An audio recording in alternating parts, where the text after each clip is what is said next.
खुलुमबाय स्टुडियो आं रबिन बसुमतारी कक्लाबारि बियाबाव बिपिएफ दोलोनि जयनिं हाबाफारि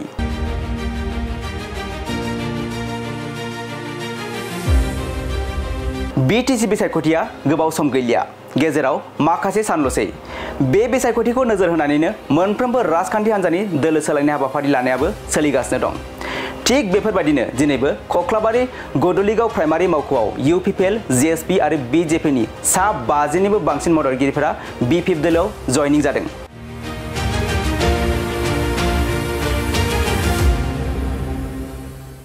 बे हाबाफारियावनो 63 नं साफागुरि बियाबनि बारग' एमएलए थानेश्वर बसुमतारी आरो 63 नं साफागुरि बियाबनिनो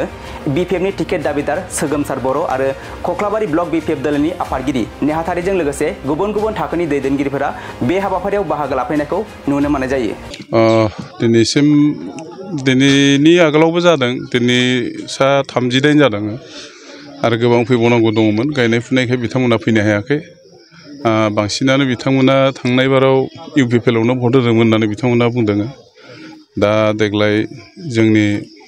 बिपिएफ हान्जायावनो फैनानै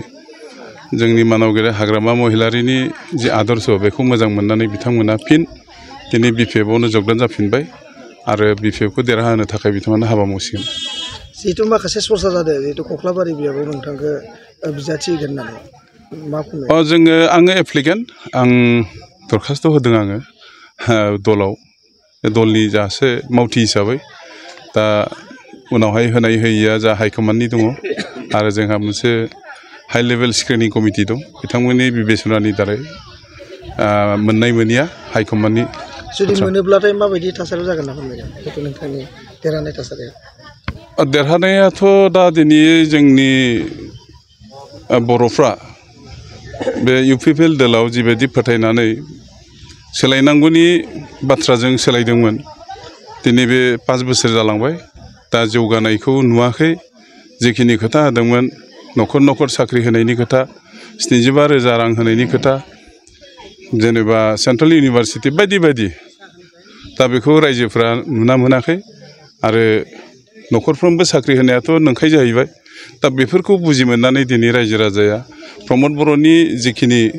बुंनाय बाथ्राफोर बियो गासैबो नंखाय होननानै दिनै रायजो राजाया फोथायदों दा ओंखायनो हाग्रामा महिलारि बिथांनि जिखिनि बुंनाय बेखिनि खोथा होनाय बेफोरखौ फोथायनानै दिनै रायजो राजाया बिपिएफआव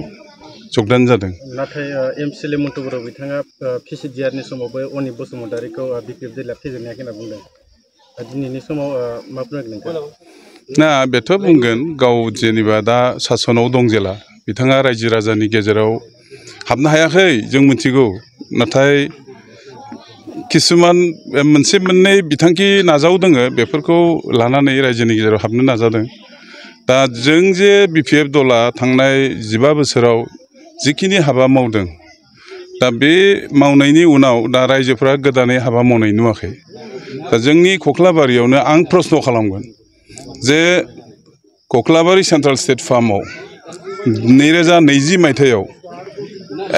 एग्रिकालचारनि मोनसे कलेज बेहाय मुख्यमन्त्री डक्टर हिमन्त बिश्व शर्मा जा प्रमद बर' उरखावग्रा ब्रह्म आरो एमपि बिथांमोना ज' थानानै बेवहाय बे माने एग्रिकालचार कलेजखौ गायसनदोंमोन नाथाय बिनि दिनैसिम महरा गैया दा बेफोर जाबाय बे सरकारनि मावनो हायैया बेनो बयनिख्रुइ देरसिन जोंनि ओनसोलाव बेयो थगायनाय जादों थगायनाय बे एखेबारे रायजो राजाखौ थगायनाय जादों दलखौ थगायनाय जादों ओनसोलखौ थगायनाय जादों दा बेनि थाखायनो रायजो राजाया देखा देखि बे दलखौ फोथायनो हायाखै आरो बेनि बादैबो गोबां दंबावो जों बुंजोबा दा जों समाव लासै लासै बुंबाय थागोन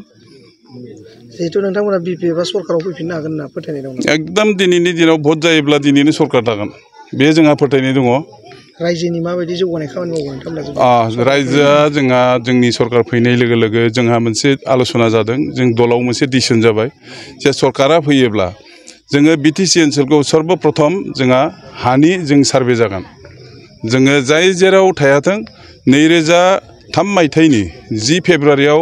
जिखिनि जाति जनगोष्ठिया बे बिटिसि ओनसोलाव दङमोन बिसोरो नागरिक जोंनि आरो बिसोर जेराव जेरै दं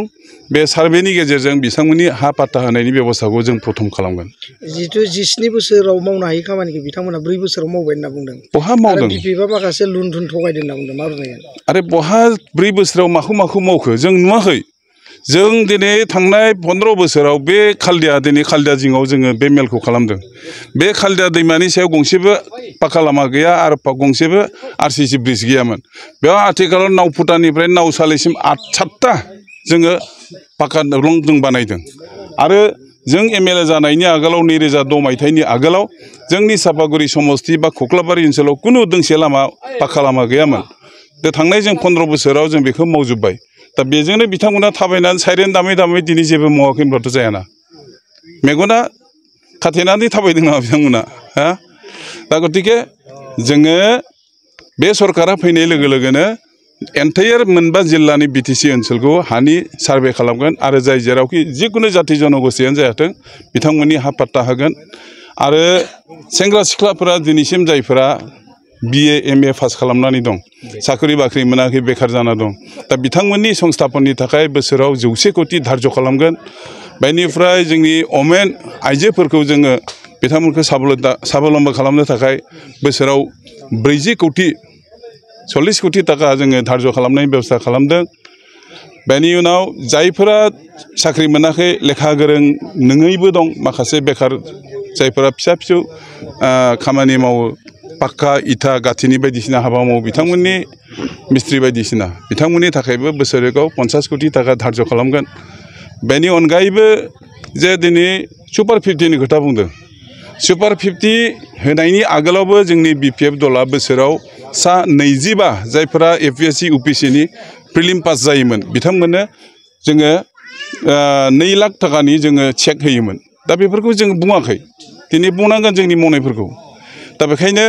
जायफोरा बिदि APSC UPSC पास खालामनायनि थाखाय बा फरायनायनि थाखाय कोचिं लागोन बे कोचिं सेन्टारखौबो जोंनि दला दिनैनि दिनाव सानदों जे मोनफ्रोमबो जिल्लायाव गंफा गंफा कोचिं सेन्टार खालामनानै बे APSC UPSCनि कोचिंखौ होगोन आरो साख्रि मोननायनि थाखाय जिखिनि कोचिं नांगौ बेखौ जिल्लायावनो होगोन गुबुनाव थांनो दरकार गैया जाय स्टेन्ड खालामगोन जायफोरा स्टेन्ड खालामगोन दिनैनि दिनाव आरो मोनफ्रोमबो भाषानि सायाव जेनेबा बर' रावाव असमिया रावाव जायफोरा बयनिख्रुइबो बांसिन नाम्बार मोनगोन बेबायदि फरायसाफोरनि थाखाय 5 लाख अनसुंथाइ होनायनि जोङो प्रस्ताब लाखिदों